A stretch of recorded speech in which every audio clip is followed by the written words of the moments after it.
bersandar sepenuhnya kepada Tuhan, berharap sepenuhnya kepada Tuhan, karena hanya tangan Tuhan yang mampu untuk menyelesaikan situasi dan kondisi ini. Kesengsaraan itu menimbulkan ketekunan. Ya, ketika kita mengalami satu cobaan, ketika kita mengalami persoalan, jangan kita pernah berkata, Tuhan, apa yang Tuhan mau? Kenapa saya harus mengalami ini? Tapi mari kita terus bertekun di dalam Tuhan. Shalom, kita bertemu lagi dalam ibadah Oikumene bulan Juli. Masih dalam situasi yang sama, tapi kita yakin dan percaya terjadi pemulihan di negara kita agar kita boleh segera berkumpul bersama-sama memuji dan memuliakan nama Tuhan. Saat ini kita akan mendengarkan sambutan dari pembina Permahkota. Shalom, salam sejahtera untuk kita sekalian. Puji syukur kehadirat Tuhan yang Maha Kuasa, karena dengan sampai hari ini kita masih diberikan kesehatan, kekuatan, serta perlindungan yang asalnya hanya daripada Tuhan.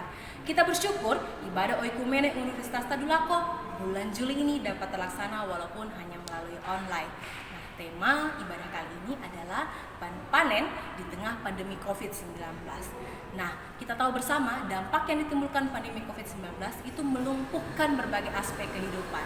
Sebagai anak-anak Tuhan, ini adalah kesempatan bagi kita untuk terus memberitakan kabar keselamatan, walaupun hanya melalui doa dan sharing melalui media virtual. Nah, jangan lupa ya, kita harus terus menjadi garam dan terang dunia di tengah-tengah lingkungan di mana kita berada. Jangan lupa tetap patuhi protokol COVID-19. Pakai masker, jaga jarak. Nah, kalau lagi tidak penting, jangan keluar rumah dulu ya. Terima kasih, kiranya Tuhan memberkati kita semua. Shalom. Dan sambutan yang berikutnya akan dibawakan oleh Ketua Permahkota, Saudara Indra Ferianto Gimbo. Shalom, puji dan syukur kehadirat Tuhan yang Maha Kuasa, karena atas kasih penyertaan dan kuasa-Nya, kita kembali dapat melaksanakan ibadah Oikumene di bulan ini. Diucapkan terima kasih banyak buat PMK Faith yang boleh mengambil bagian dalam pelayanan hari ini. Tuhan Yesus memberkati. Di bulan ini juga kita mendapatkan tema panen di tengah pandemi, di mana kami semua berharap mahasiswa Kristen Unpad tetap dapat melaksanakan pelayanan, tetap dapat melaksanakan pemberitaan Injil, agar dimanapun kita berada, kita tetap dapat menjadi berkat, dan banyak orang dapat percaya dan meyakini Tuhan Yesus sebagai Tuhan dan Juru Selamatnya secara pribadi. Tetap semangat, Tuhan Yesus memberkati, dan Shalom.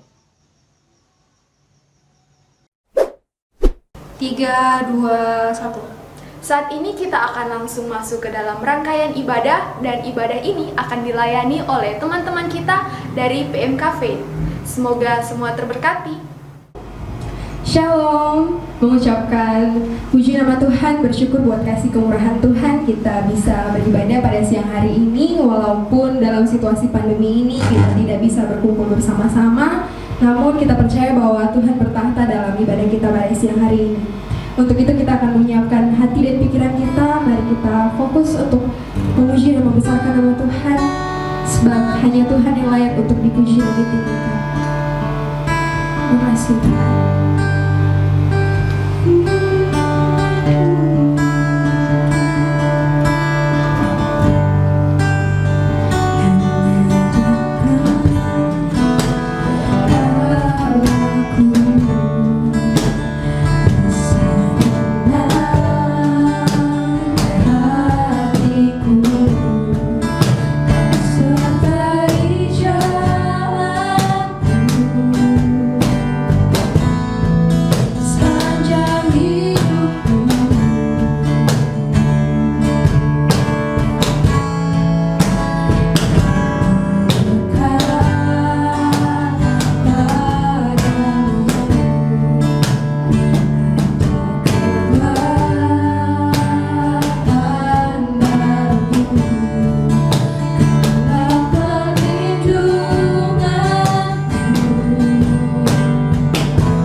ucap syukur buat kasih-Mu Tuhan. Pada saat ini kami mau lebih lagi memuji-Mu, lebih lagi memuliakan nama-Mu Tuhan. Di dalam nama Tuhan Yesus kami siap memuji-Mu dengan penuh sukacita. Haleluya, amin. Mari berikan tepuk tangan buat Allah kita yang hebat, amin. Saudara percaya, teman-teman percaya bahwa kita punya Allah yang sangat luar biasa.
Allah yang perkasa, dan kita mau memuji Tuhan lebih semangat lagi.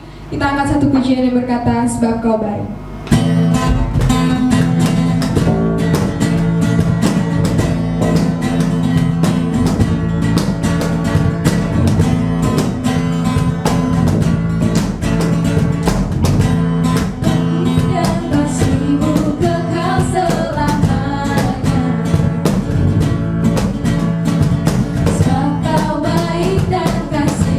Kekal selamanya.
mendengarkan firman Tuhan.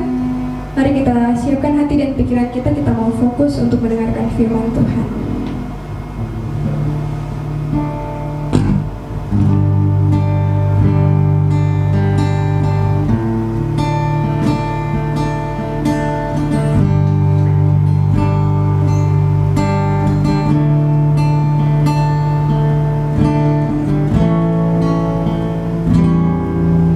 Tuhan tak pernah janji langit selalu biru, tetapi Dia berjanji selalu menyertai. Tuhan tak pernah janji jalan selalu rata, tetapi Dia berjanji berikan kekuatan.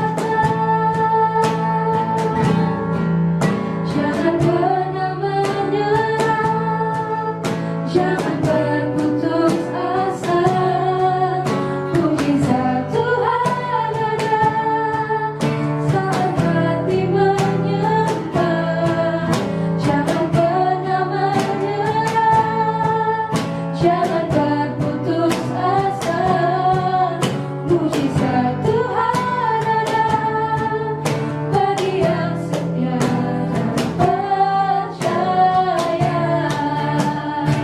Mari kita angkat tangan dari bawah, katakan Tuhan tak pernah janji langit selalu biru, tetapi Dia berjanji selalu menyertai. Tuhan tak pernah janji jalan selalu rata, tetapi Dia berjanji berikan kekuatan. Jangan pernah menyerah, jangan berputus asa. Mujizat Tuhan ada saat hati menyembah. Jangan pernah menyerah, jangan berputus asa. Mujizat Tuhan ada bagi yang setia dan percaya. Mujizat Tuhan ada bagi yang setia dan percaya. Kita akan mendengarkan firman Tuhan. Saya persilakan Bapa yang kepada- kekal, dalam nama Tuhan Yesus, kami bersyukur Tuhan karena Engkau baik. Pada kesempatan ini Tuhan, atas seizin Tuhan, kami bisa bersekutu lewat media sosial Zoom, dan kiranya Tuhan memberkati persekutuan ini sekarang ini dan ke depannya. Hamba-Mu yang dipercayakan untuk membawakan firman Tuhan, sebagaimana sudah Engkau perkenan kepada kami, Tuhan, kami akan menyampaikan tentang Matius pasal 10 ayat 5 sampai 15 yang diambil temanya adalah panen di tengah pandemi. Tuhan kiranya memberkati. Sebelum hamba-Mu berbicara, Engkau kiranya memberkati. Lidah hamba-Mu Engkau pakai untuk memberitakan Injil, dan mereka yang mendengar mendapat berkat dari Tuhan. Ampuni segala dosa-dosa kami Tuhan, berfirmanlah, kami sudah siap mendengarnya. Dalam nama Tuhan Yesus kami berdoa. Amin. Saudara-saudara yang saksi dalam Tuhan Yesus, ya, mari kita membaca dari Injil Matius pasalnya yang ke-10, ayatnya yang ke-5 sampai dengan 15. Injil Matius pasal ke-10 ayat 5 sampai yang ke-15. Demikian firman Tuhan. Yesus mengutus ke-12 rasul. Ke-12 murid itu diutus oleh Yesus, dan ia berpesan kepada mereka, Janganlah kamu menyimpang ke jalan bangsa lain atau masuk ke dalam kota orang Samaria. Melainkan, pergilah kepada domba-domba yang hilang dari umat Israel. Pergilah dan beritakanlah, kerajaan surga sudah dekat. Sembuhkanlah orang sakit, bangkitkanlah orang mati, tahirkanlah orang kusta, usirlah setan-setan, kamu telah memperolehnya dengan cuma-cuma. Karena itu, berikanlah cuma. Janganlah kamu membawa emas atau perak atau tembaga dalam ikat pinggangmu. Janganlah kamu membawa bekal baju, kasut atau tongkat. Sang pekerja patut mendapat upah. Apabila masuk kota atau desa, carilah di situ seorang yang layak dan tinggallah padanya sampai kamu berkat. Apabila kamu masuk rumah orang, berilah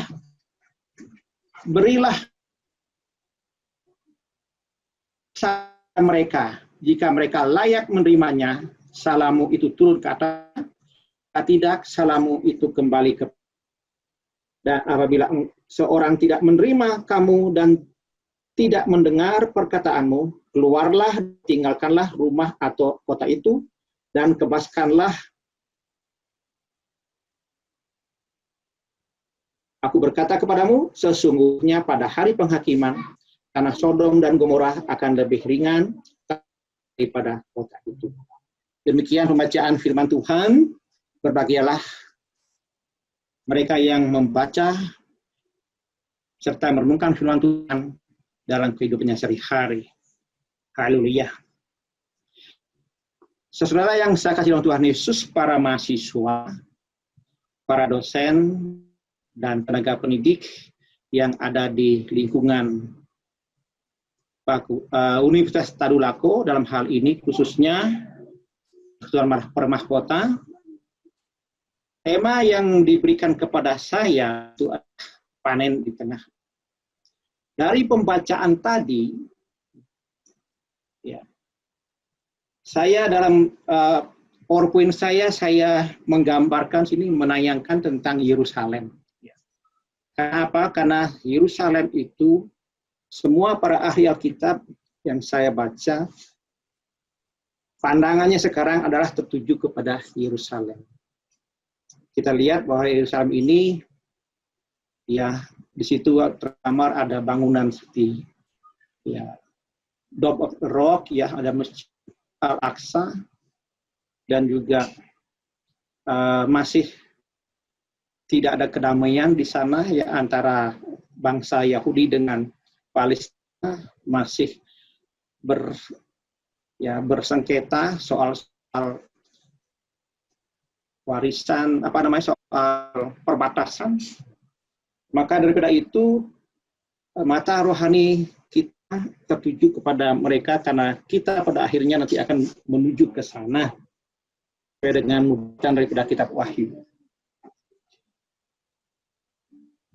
Nas bacaan dari ayat yang kita baca tadi, ya, 6, 12, 13, 14, dan 15, itu adalah sesuai dengan tema, yaitu pergilah kepada domba-domba yang hilang dari umat Israel.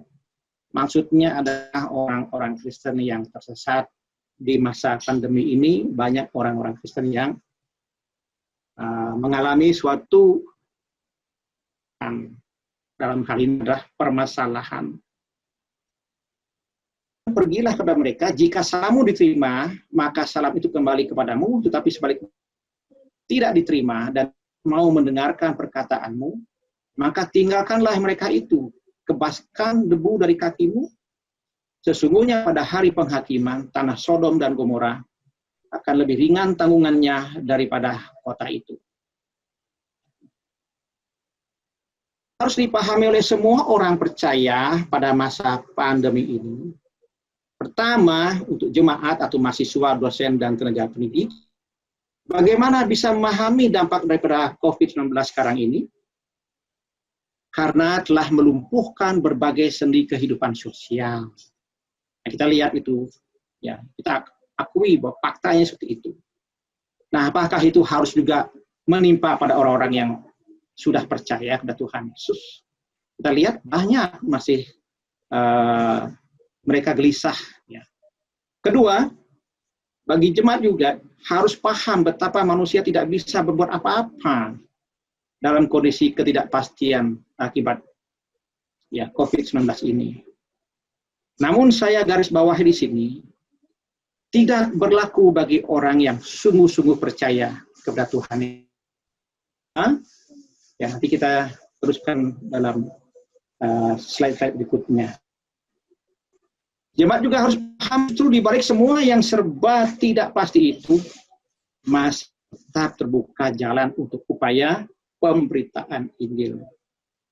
Nah, bagi orang-orang percaya yang mengandalkan kepada Tuhan Yesus dalam kehidupan sehari-hari, masih ada, selalu ada jalan.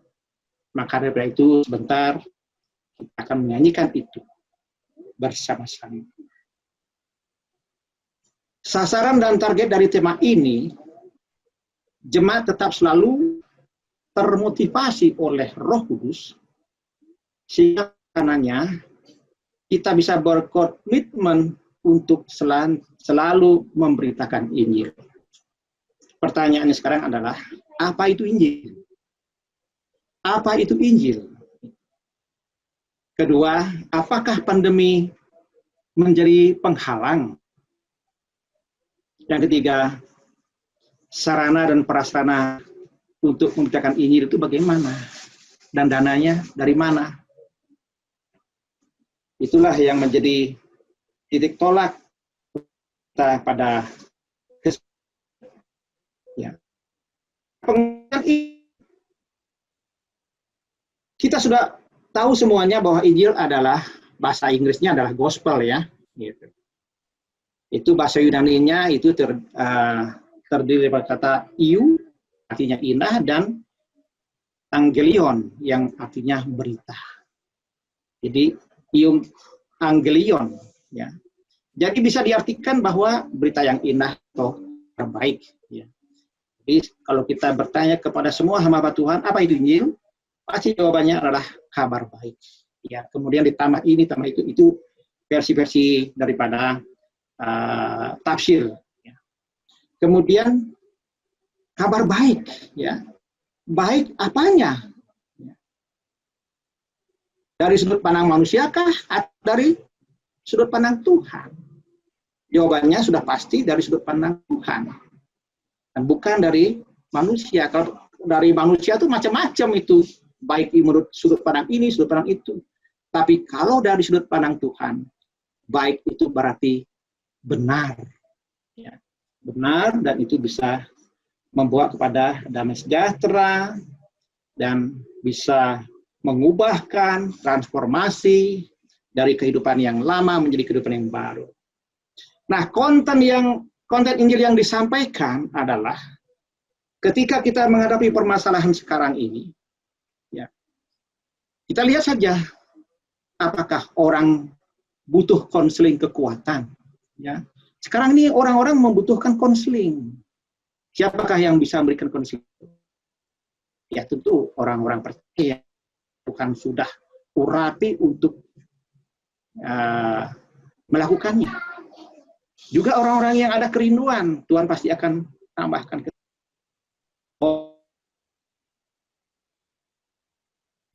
Kemudian sejahtera di saat-saat pandemi ini. Ya, pemerintah sudah melakukan upaya-upaya itu semua. Kita akui yang dilakukan oleh pemerintah itu sudah bagus. Memang masih ada kurang sana sini. Seperti misalnya social distancing ya, atau physical distancing ya. Sekarang namanya itu PSBB, berubah menjadi new normal dengan protokol kesehatan sedemikian rupa. Dan kalau itu diindahkan, memang akan membawa suatu hasil yang baiklah, yang mengurangi jumlah pasiennya, mengurangi juga angka kematiannya, dan meningkatkan angka kesembuhan. Sementara sekarang ini orang tetap gelisah ya. Kita tahu bahwa banyak sekali korban. Ya, tercatat bahwa di Indonesia ini jumlah pasiennya itu sudah banyak sekali ya, yang PDP terus bertambah ya.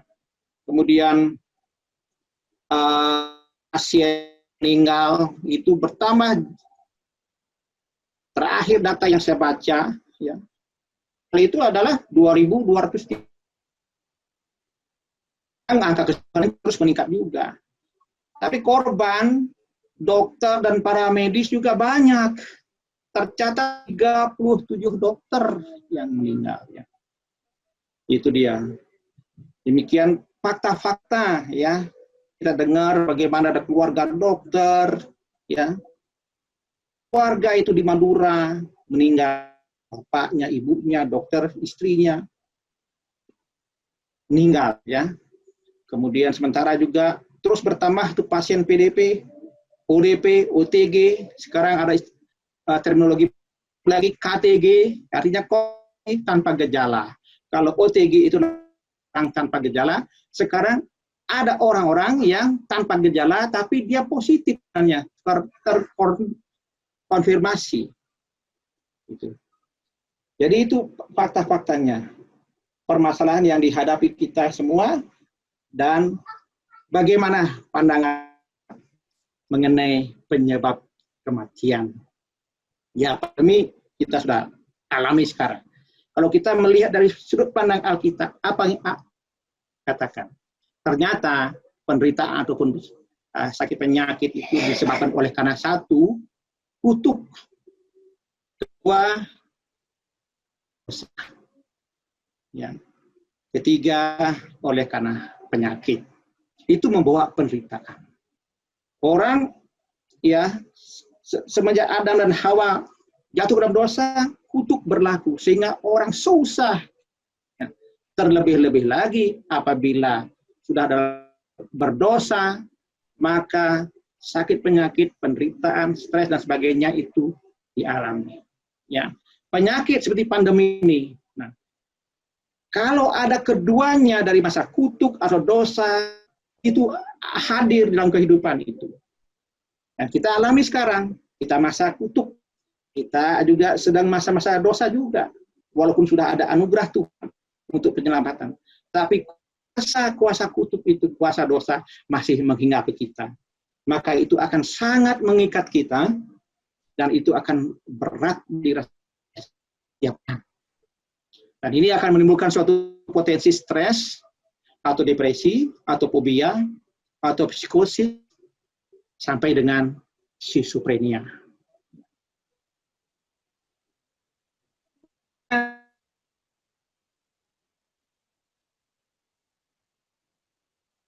Sudah Alkitab itu menunjukkan bahwa penderitaan itu memang harus dialami. Mengapa?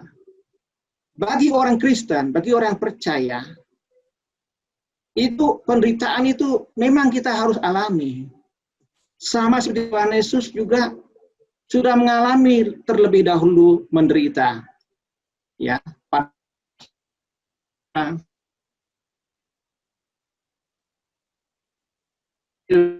hujatan-hujatan, banyak upaya-upaya orang ejek, bahkan menghujat dari Tuhan Yesus Roh Kudus. Ya, sampai dengan menderita di kayu salib, hujatan itu terus terjadi.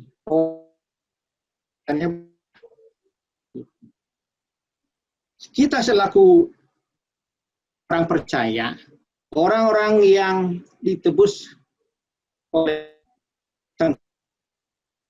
menjadi muridnya, tanpa menderita sengsara, tidak mungkin bisa melihat kerajaan sorga. Itu kita bisa baca di dalam Kisah Para Rasul. Ya.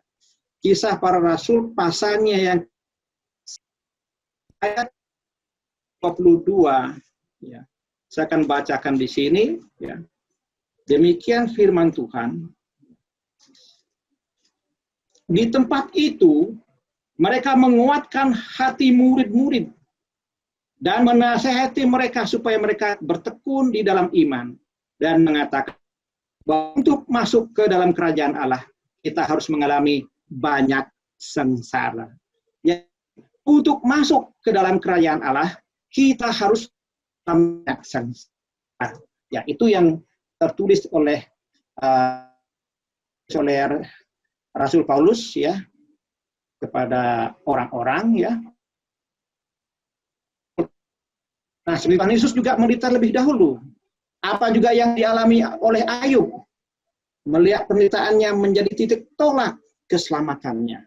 Ayub dikenal sebagai orang yang saleh, tidak ada cacat celah. Tapi Tuhan izinkan iblis menggoda dia, mencobai dia. Nah, dengan penderitaannya itu, Ayub tidak bersalah. Kenapa? Dia mengatakan, apakah engkau mau menerima yang baik saja dari yang Tuhan dan tidak mau menerima yang tidak? Dalam hal ini Ayub dipandang benar di dalam Tuhan. Karena memang untuk mendapatkan keselamatan dan melihat kerajaan surga itu harus menderita. Seperti itu. Karena Kristus ya, itu di dalam 1 Petrus 4 ayat 12 sampai 16 ya. Itu dikatakan seperti itu. Petrus yang adalah murid Tuhan Yesus mengatakan seperti itu. Kita harus menderita karena Kristus ya. Kita menderita karena Kristus, saya bacakan saja ayatnya karena ini juga penting kita baca. Saya sudah siapkan menderita sebagai Kristen. Saudara-saudara yang kekasih, janganlah kamu heran akan nyala api siksaan yang datang kepadamu sebagai ujian, seolah-olah ada sebab bersukacitalah sesuai dengan bagian yang kamu dapat dalam penderitaan Kristus, supaya kamu juga boleh bergembira dan bersukacita pada waktu Ia menyatakan kemuliaannya. Berbahagialah kamu jika kamu dinista karena nama Kristus, sebab roh kemuliaan, yaitu roh Allah, ada padamu. Janganlah ada di antaramu yang harus menderita sebagai pembunuh atau pencuri atau penjahat atau pengaruh, tetapi jika ia menderita sebagai orang Kristen, maka janganlah ia malu, melainkan memuliakan Allah dalam nama Kristus. Itu puji Tuhan. Pembacaan yang kita baca, Rasul Petrus yang adalah murid Tuhan Yesus, kita tahu bagaimana riwayatnya beliau ya. Beliau pernah menyangkal ya Tuhan Yesus ya 3 kali sebelum ayam berkokok, tapi beliau memberitahukan kepada kita bahwa harus menderita. Menderita karena Kristus adalah kemuliaan. Nah, ini yang perlu dihibur oleh mereka-mereka yang orang-orang Kristen yang masih gundah, ya stres dan sebagainya. Bahwa penderitaan menjadi orang Kristen harus kita alami, sebab itu mendatangkan kemuliaan di hadapan Tuhan. Nah, saudara yang saya Tuhan Yesus, mari kita lanjutkan lagi ya tentang tadi soal mahasiswa dan dosen dan tenaga pendidik, bagaimana agar bisa memahami itu semua. Bahwa virus COVID-19 ini sangat infeksius. Kalau ada orang mengatakan bahwa virus ini tidak berbahaya, kepala rumah sakit lagi di Mataram mengatakan bahwa virus ini tidak berbahaya. Katanya lebih berbahaya itu MERS ya, atau SARS katanya. Ya, memang kalau dibanding-bandingkan, saya kira tidak, korbannya banyak ya. Itu dia. Nah, virus ini tidak bisa dideteksi dengan panca indera, ya. Kita tidak bisa menciumnya itu. Kalau seandainya kita bisa mencium aromanya, maka kita tidak akan bisa menghindarkan diri. Dan kalau ada asap rokok, kendati misalnya orang yang merokok itu sudah mematikan rokoknya, kita masuk ruangan, masih rokoknya. Tapi kalau virus ini tidak bisa. Nah, belum ada alarm untuk virus ini, itu persoalannya.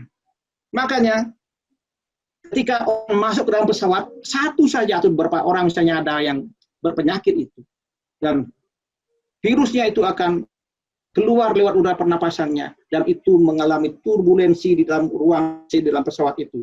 Makanya kalau sesudah orang turun dari pesawat terbang, ya setelah dites ternyata dia positif. Nah, ini yang menjadi titik tolak, ya, karena tidak ada alarmnya di dalam pesawat. Oleh karena itu paling banyak orang tertular dari virus corona ini, ya, adalah lewat pesawat udara, ya. Kemudian setelah turun, kontak lokal, ya, lokal infeksius, ya. Karena penularannya adalah melewati body contact, ya, kontak, lalu kontak yang intim atau kedekatan satu dengan yang lainnya, pertemanan, ya, atau sentuhan-sentuhan dengan barang-barang, benda-benda yang memang dekat dengan penderita-penderita tadi itu. Maka program WHO atau pemerintah atau Pemkot di Republik Indonesia ini harus ketat. Karena apa? Karena ini dia. Dilakukannya lah physical distancing atau PSBB, dan sekarang sudah berubah menjadi new normal. Tetapi bagaimana dengan angka penderitanya? Tetap saja bertambah. Kemudian angka kematian bertambah. Ada orang mengatakan apabila misalnya grafiknya sudah melandai, maka itu akan menjadi tenang. Tapi ternyata kan tidak, terus bertambah terus. Memang agak sedikit melandai, tetapi terus ada tercatat 2 hari yang lalu itu 24 orang yang meninggal. Itu adalah pecah rekor. Di bulan April yang lalu meninggal 60 orang, tapi di bulan Juni ini di masa new normal justru yang meninggal adalah 64. Apa artinya itu? Ya. Apa artinya? Bahwa ini masih berbahaya.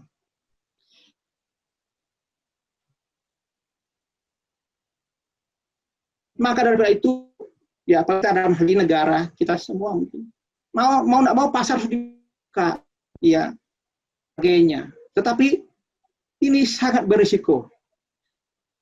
Saja memantaunya atau mengontrol mengendalikannya, bisa jadi jilid kedua akan muncul lebih mematikan.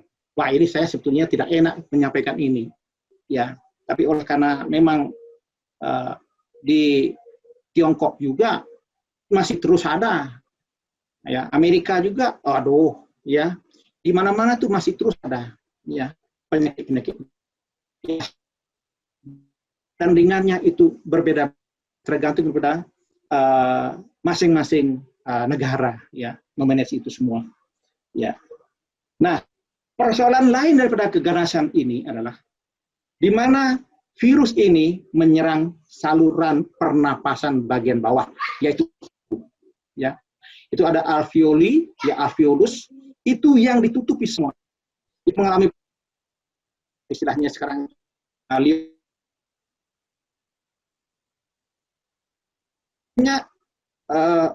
pernapasan terganggu, ya, tukar menukar antara oksigen dan CO2 itu tidak baik, ya, mulai derajat yang sedang sampai berat, ya.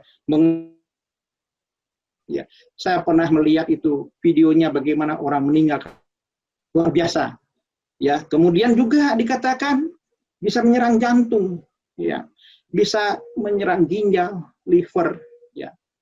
Tapi yang baru, sementara mesin antibodi di dalam tubuh kita untuk melawan virus itu sampai dengan saat ini belum capable, tidak capable, ya. Kemudian vaksinnya juga belum ada, ya. Anak-anak, ya, plasma ada, ya, sudah ada, berhasil itu, tapi masih terbatas plasma darah, bukan vaksin. Jadi untuk vaksin itu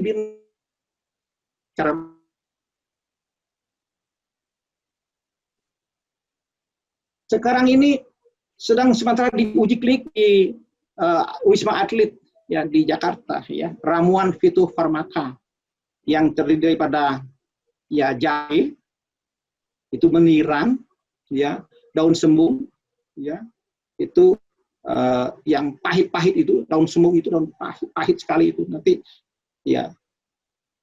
Kemudian ada jamur juga, ya. Itu sementara sekarang diuji klinik, ya.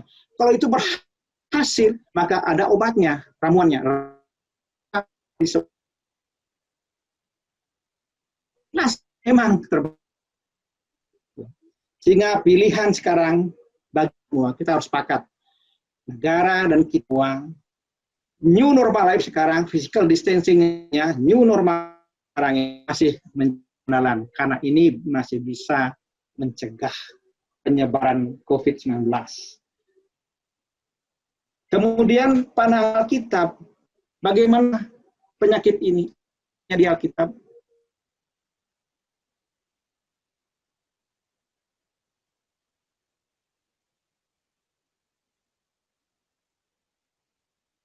Baru, terlebih-lebih lagi di akhir zaman sekarang ini. Ya. Perjanjian Lama contohnya Daniel 9 ayat 26c. Di situ dikatakan bahwa di akhir zaman ini akan terjadi peperangan dan pembinasaan. Jadi, apa itu maksudnya pembinasaan? Ya, kalau kita tahu perang, tapi pembinasaan ini adalah penyakit sampar. Kemudian Lukas 21 ayat 11. Tuhan katakan, ya, pada masa-masa akhir zaman ini akan ada kita perang, penyakit sampar. Kemudian Wahyu 6 ayat 8 dan Wahyu 18 ayat 8 itu semua mengatakan bahwa itu adalah sampar yang akan menimpa. Sampar yang akan datang itu pandemi yang lebih parah lagi. Karena ini nubuatan Alkitab. Kalau kita baca di Wahyu pasal 6 ayat 8, Wahyu pasal 18 ayat 8, itu sudah menyampaikan bahwa penyakit sampar menimpa kita lebih banyak lagi. Lebih berat lagi. Nah, itulah Alkitab mengatakan seperti itu, apa yang dilakukan oleh orang-orang percaya. Tidak lain dan tidak bukan adalah suatu atau memberikan konseling atau memberitakan, itu namanya. Ini yang disebut dengan panen sesuai dengan tema kita. Kesempatan buat kita untuk melakukan panen. Ya, mari kita baca saja Lukas 21 ya. 13 sampai dengan 15 ya. Lukas 21 ayatnya yang ke-13 sampai dengan ayatnya yang ke-15.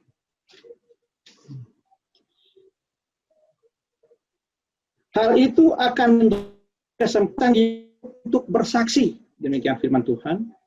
Sebab itu tetapkanlah di dalam hatimu supaya kamu jangan memikirkan lebih dahulu pembelaanmu. Sebab aku sendiri akan memberi kepadamu kata-kata hikmat, sehingga kamu tidak dapat rintang atau dibantah lawan-lawan. Jadi mengemukakan ya Tuhan Yesus memberikan suatu petunjuk kepada murid-muridnya dan juga kepada kita bahwa kita tidak usah ya untuk menyiapkan segala sesuatunya kita untuk memberitakan Injil atau memberikan konseling, karena ini semuanya adalah panen ya. Jadi ada ayat yang lain mengatakan ya tuaian banyak tapi pekerja sedikit. Siapakah yang menjadi pekerja? Siapakah yang mau? Tuhan mintalah. Tuhan memerintahkan kepada kita, mintalah kepada yang empunya tuaian itu. Siapakah yang punya tuaian itu? Tuhan Yesus Kristus. Kita mau tidak untuk menjadi pengerjanya. Firman Tuhan mengatakan kita harus meminta kepada Tuhan. Ya, itu ada ayatnya itu ya dalam Matius ya pasal 9. Kemudian pandangan Alkitab yang lain yaitu menderita ini harus dilawan dengan sukacita. Kenapa demikian? Karena memang itu rumusannya ya. Tuhan memberikan suatu gambaran buat kita. Setiap orang menderita harus dilawan atau harus diganti dengan sukacita. Bagaimana caranya? Kalau itu sudah bisa terwujud dengan baik, maka kesempurnaan akan kita capai. Ya, ada ditulis dalam 1 Petrus 4 ayat 12 sampai 13, baca 16 dan 19. Kemudian Kolose 1 ayat 24, 26 sampai 28. Kita baca saja Kolose 1 ayat 24 sampai yang 28 ya. 24, 26, 28. Kolose 1.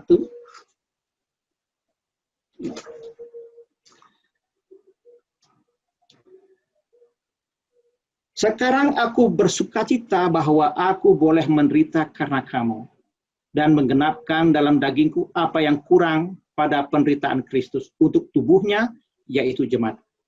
Ya, aku telah menjadi pelayan jemaat sesuai dengan tugas yang dipercayakan Allah kepadaku untuk meneruskan firman-Nya dengan sepenuhnya, yaitu rahasia yang tersembunyi dari abad ke abad dan dari turun keturunan, tetapi yang dinyatakan kepada orang-orang kudusnya.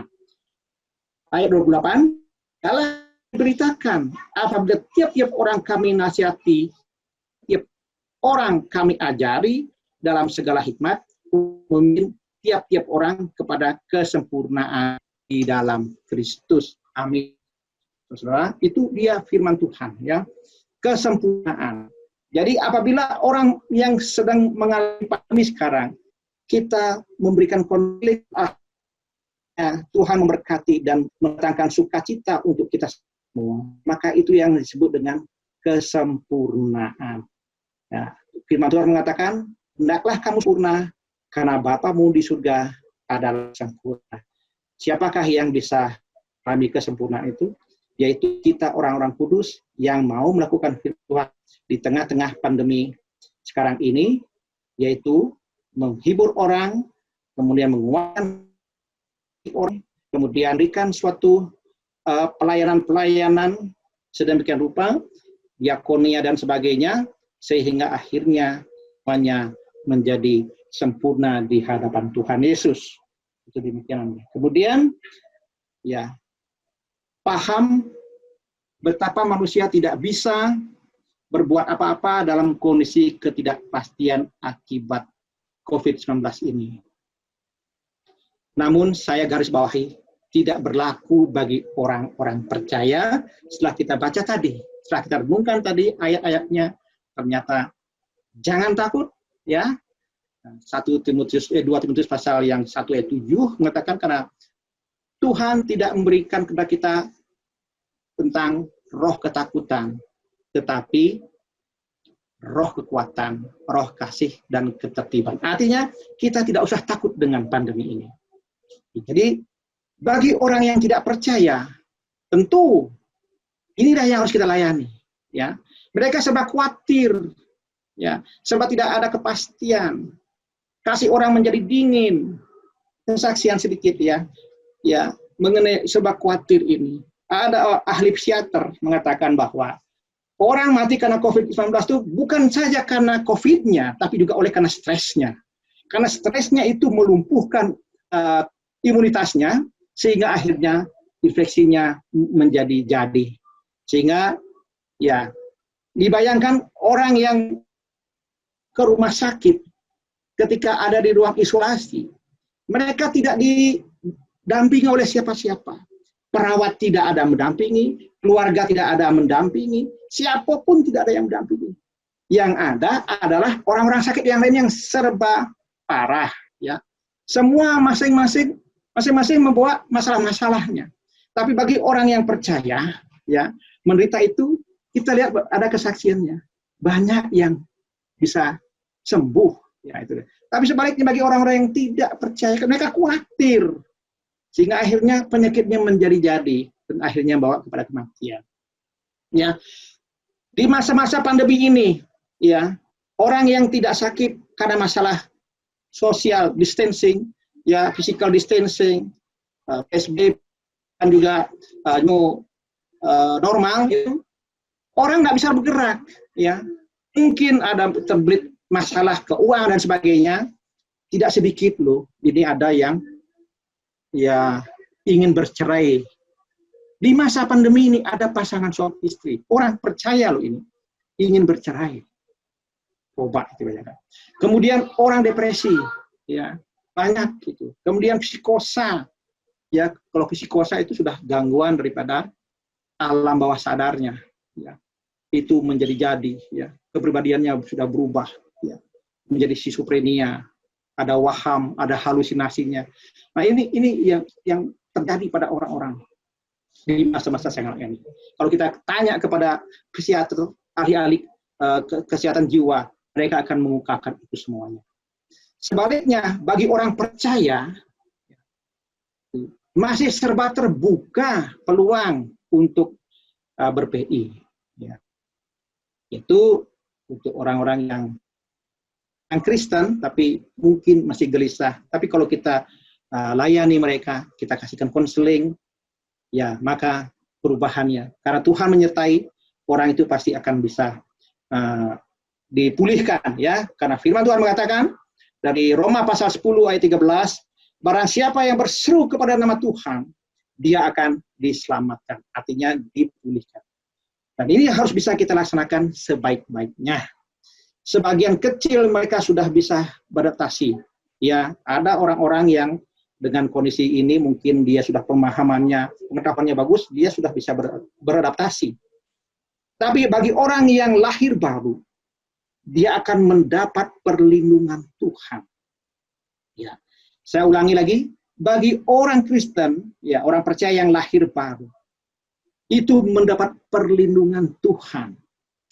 Itu kita lihat kesaksian-kesaksian orang juga percaya, orang yang percaya, ya itu ada mantan pilot, ya pilot itu seperti air, ya dia opname, ya dia opname di rumah sakit dan sampai datang ke Wisma Atlet di Jakarta tidak ada yang menolong, pindah lagi ke rumah sakit. Ya kesaksian singkat saja. Ternyata dia mendapat perlindungan dari Tuhan oleh karena kasih karunia. Kenapa? Karena pada waktu dia sakit, dia tetap bisa memberitakan ini kepada pasien-pasien sebelahnya. Nah, kita bisa lihat tuh di videonya, ya. Nah, saya kira itu sudah viral di mana-mana dan saudara dan saya pasti sudah tahu itu, ya. Kemudian, walaupun kita sudah mendapat perlindungan Tuhan, kita masih harus tetap taat kepada kebijakan aturan-aturan dari negara, pemerintah dalam hal ini. Karena pemerintah juga yang ada di Republik kita di Indonesia ini adalah Tuhan kehendaki. Kalau kita menolak pemerintah, berarti kita menolak Tuhan. Oleh karena itu, memang orang yang lahir baru, dia tetap taat kepada peraturan negara, dan juga tetap taat kepada perintah-perintah Tuhan Yesus. Dan tidak usah takut untuk memberitakan Injil. Yaitu ini yang dikatakan sempurna di dalam kasih. Ya, itu kita lihat bahwa nanti di masa-masa Wahyu bisa digenapi, masa-masa yang akan datang, maka Wahyu 12 itu dikatakan bahwa orang-orang percaya itu betul-betul Tuhan bisa pindahkan dari tempat yang mematikan menuju ke tempat yang menghidupkan, yang diberkati.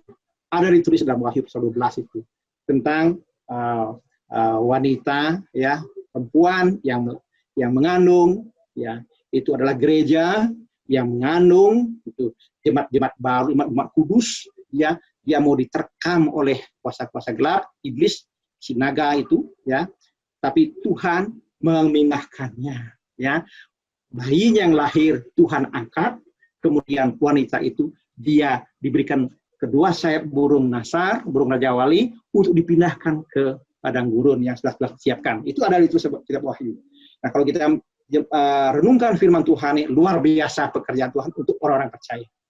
Kemudian terakhir, bagian terakhir saya sampaikan ini, jemaat harus paham, justru di balik semua yang serba tidak pasti itu, masih tetap terbuka jalan untuk upaya memanen atau pekabaran Injil, karena selalu ada jalan, ada pujian yang dinyanyikan oleh seorang ya penyanyi Kristen gereja yang bagus suaranya, ya itu selalu ada jalan, ya itu dia. Jadi selalu ada jalan, yaitu sarana prasarana kekinian itu menjadi handalan kita, seperti penggunaan medsos, ya media sosial, FB, WA.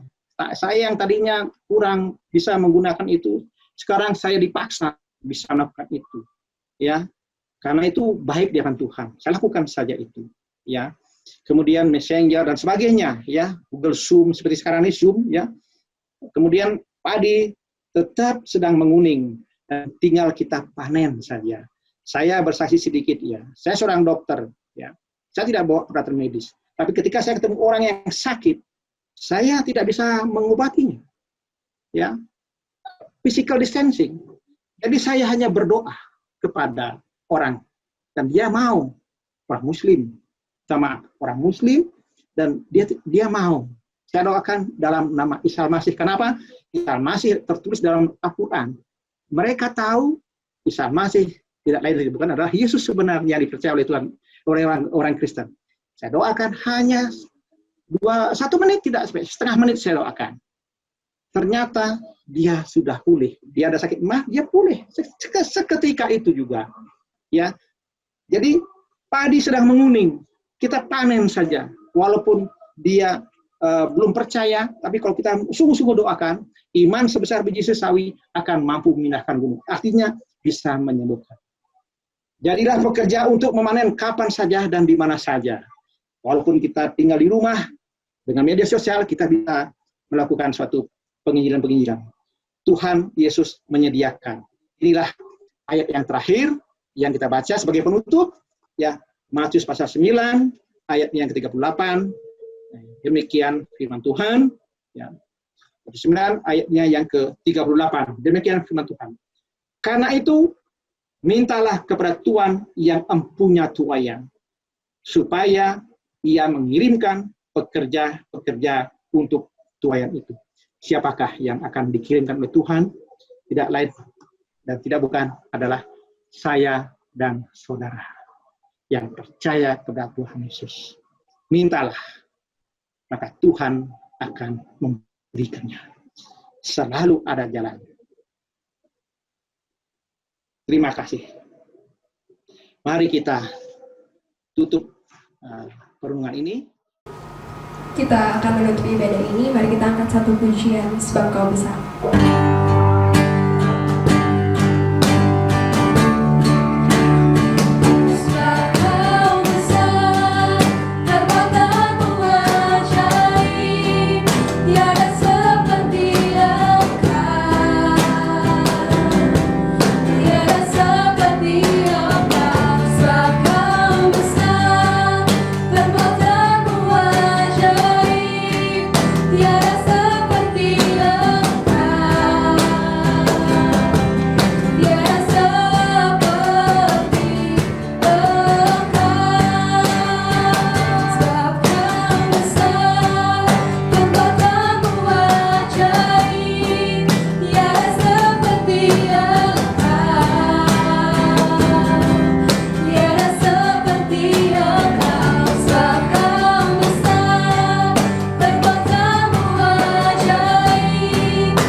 Sama-sama berdoa. Ya Tuhan Yesus, terima kasih atas penyertaan-Mu dalam penyampaian firman Tuhan. Terima kasih juga dengan berkat-berkat Tuhan dalam pemberitaan ini. Terima kasih juga Engkau sudah menyertai hamba-Mu, mulut hamba-Mu Engkau pakai untuk menyampaikannya. Terima kasih juga mereka-mereka yang mendengarnya Tuhan, para mahasiswa, para dosen, dan para tenaga pendidik yang mendengarkannya ini, untuk terus bisa memotivasi diri atas pertolongan Roh Kudus, sehingga pekerjaan-pekerjaan memanen jiwa-jiwa tetap bisa dilaksanakan, kendati di masa-masa pandemi ini. Karena masa-masa pandemi ini bukan menjadi penghalang bagi kami, tapi sebaliknya, tetap saja terbuka jalan. Karena itu Tuhan, berkatilah kami semua yang akan menyanyikan selalu ada jalan. Di saat tidak ada jalan seperti pandemi ini, Tuhan selalu membuka jalan buat kami. Terima kasih Tuhan. Kami berdoa Tuhan untuk persekutuan permahkota ini Tuhan. Walaupun di tengah-tengah kesulitan sekarang ini, pada masa-masa new normal, Tuhan tetap memberkati para mahasiswa ini. Satu, untuk tetap bisa studi dan bergantung kepada Tuhan untuk bisa percaya pada Tuhan, karena kami percaya bahwa Tuhan memberkati mereka. Sehingga mereka bisa melakukan firman Tuhan, dan mereka juga bisa menyelesaikan studinya dengan baik dan tepat pada waktunya akan selesai. Demikian juga para dosen-dosen yang di tengah-tengah masa-masa pandemi ini masih tetap bisa memberikan suatu lecture-nya, baik secara live streaming ataupun dengan media-media yang lain, atau bisa juga memberikannya secara tatap muka, tapi dengan protokol-protokol kesehatan yang sudah disepakati oleh negara. Demikian juga para tenaga pendidik yang lainnya, praktikum dan sebagainya, ya Tuhan memberkati. Sehingga praktikum bisa dilaksanakan dengan baik. Terima kasih Tuhan. Itulah doa dan doa kami Tuhan. Kami juga berdoa untuk negara kami, bangsa dan negara kami ini Tuhan, Bapak Presiden, Bapak Jokowi, dan juga jajaran menterinya, dan juga tim gugus pusat, daerah, semuanya bisa Tuhan berkati dalam pekerjaannya. Sehingga mereka mendapat kekuatan dan tenaga dari Tuhan, mendapat berkat dari Tuhan, mendapat pertolongan dari Tuhan, sehingga apa yang menjadi tugas-tugas dan itu akan mendatangkan hasil yang luar biasa. Kami menghendaki penyakit ini bisa berlalu Tuhan, dan Tuhan berkarya atas kami semua. Lindungi negara kami Tuhan, jangan negara kami itu masuk ke dalam masa-masa pencobaan. Tapi lepaskanlah kami semua ini dari segala yang jahat. Terima kasih Tuhan. Itulah doa seluruh kami Tuhan. Dan kami akhir Tuhan sudah mengajarkan bagaimana kami berdoa. Bapa kami yang ada di surga, dikuduskanlah namamu. Datanglah kerajaanmu. Jadilah kehendak-Mu di bumi seperti di surga. Berilah kami pada hari ini makanan kami yang secukupnya. Dan ampunilah kami akan segala kesalahan kami, seperti kami sudah mengampuni orang yang bersalah pada kami.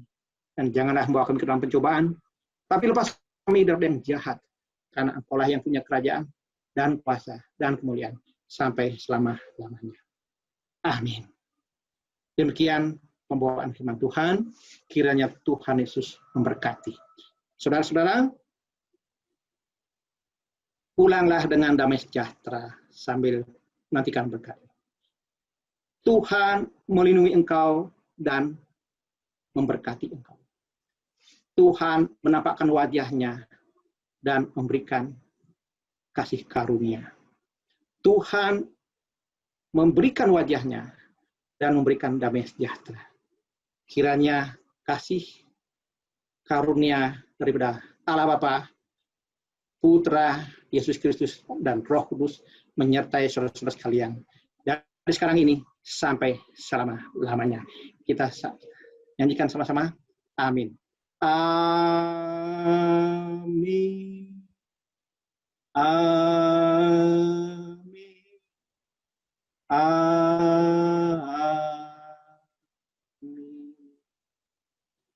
Waktu teduh.